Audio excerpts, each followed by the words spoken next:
Hello，大家好，欢迎来到华夏清悦古筝公开课，我是黑心杨老师。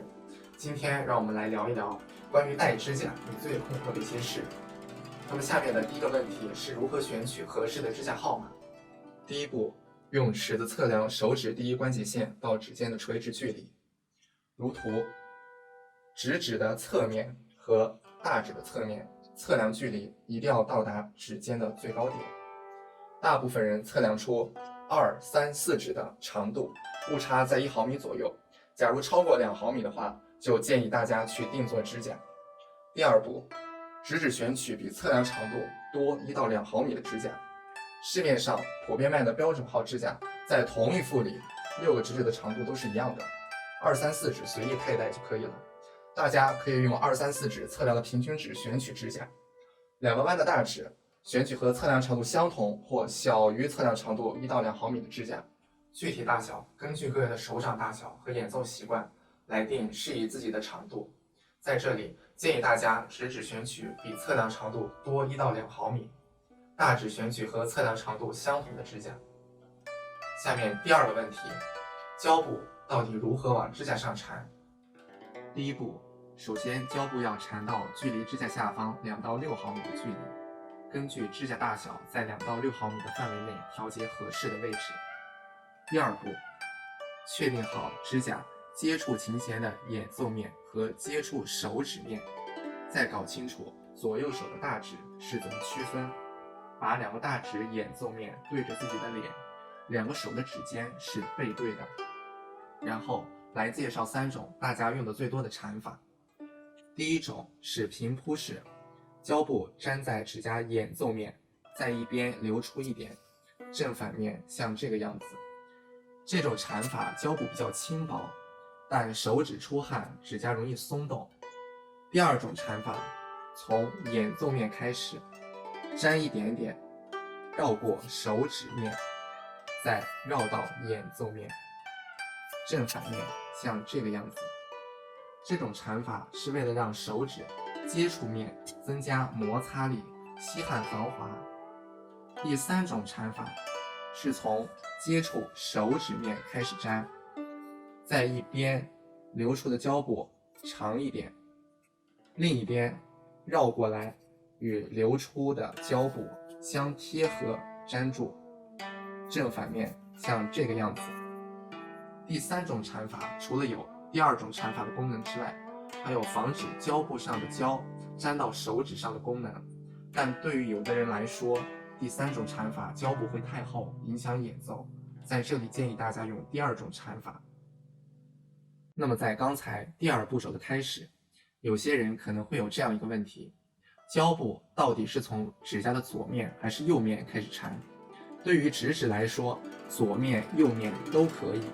对于大指来说，我们现在挑取上面的第二种缠法来讲，对于右手大指来说，胶布从演奏面的左边开始缠，左手从右边，这样胶布缠绕方向都是从手指这边绕过来。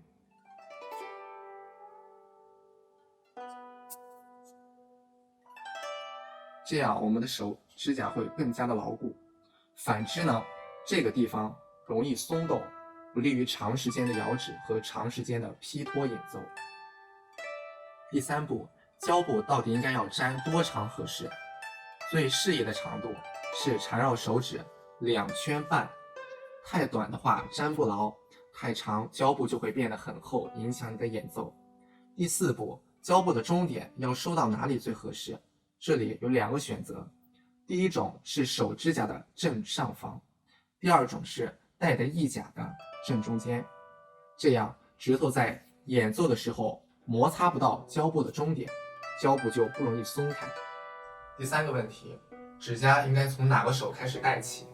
对于初学者来说，假如你经常用右手干活的话，你就先从右手戴；假如你是左撇子的话，就先从左手开始戴。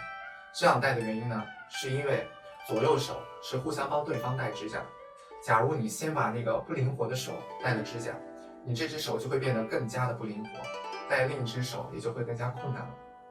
第四个问题是，指甲从哪个指头开始戴起？正确的顺序为先戴比较惯用那只手的4指、3指、2指，然后把另一只手的4指、3指、2指戴好，最后再戴比较惯用那只手的大指和另一只手的大指。其中的道理同上一个问题是一样的。当你对于戴指甲变得很熟练之后，戴指甲的顺序也就可以随意选择了。第5个问题，指甲到底要放在手指的哪个位置？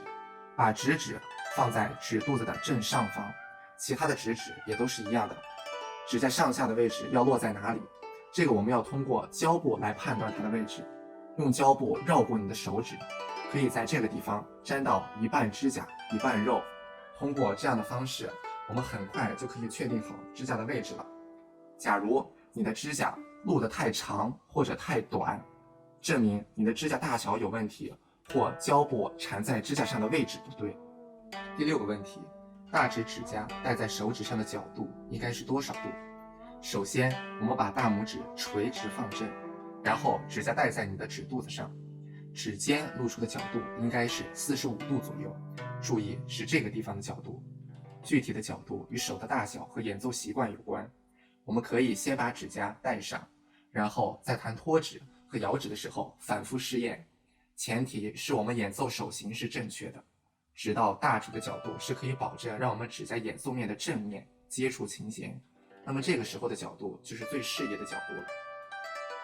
最后提醒大家，所有的指甲不要缠得太紧或太松，太紧的话我们的指头容易冲洗，太松的话我们戴的指甲容易晃动，都是不利于演奏的。戴好的大指左右手的指尖应该是对应的。好，那么关于戴指甲你最困惑的一些事到这里就结束了。假如大家还有任何疑问的话，可以在下方评论区留言，下期再见。